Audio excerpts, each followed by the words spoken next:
বাংলাদেশের 9 দফার পরে 1 দফা হয়েছে, আলিয়ার এরকম 11 দফার পরে এখন 1 দফা হবে। আমরা দেখছি আমাদের মাঠকে কিভাবে আজকে ধ্বংস করা হয়েছে।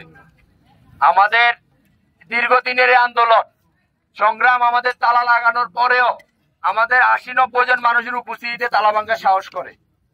যে বা যারা এই তালার ভাঙছে তারা এখানে আলিয়াতে উপস্থিত হবে।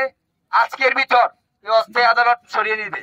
আমরা উপদেষ্টা পর্যন্ত গিয়ে শুনেছি যে 3 দিনের ভিতরে এই মাঠ আমাদের হবে।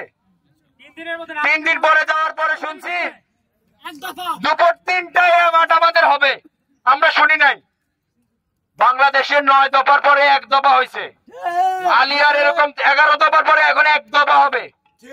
আমরা 27 তারিখ আলটিমেটাম দেওয়ার পরে আমাদের মাঠ থেকে কিছু সরাই নাই, ইভেন একটা সিঙ্গেল গাড়িও আমাদের এখান থেকে সরাই নাই। আমরা আজকে আমাদের মাঠ পাবো, আমরা আমাদের হল পাবো, তারপর আমরা এখান থেকে সরে যাব। আলিয়ার কোন মানুষ এই বিষয়ে নীরবতা প্রদর্শন করলে সে আলিয়ার অংশ হবে না।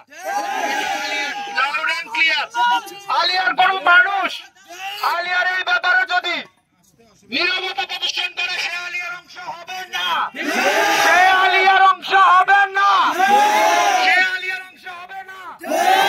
আমরা হলে ছিলাম, আমরা হলে থাকবো, মাঠ আমাদের করেই ছাড়বো। আজকের পরে মাঠ নিয়ে আর কোন রাত জাগবো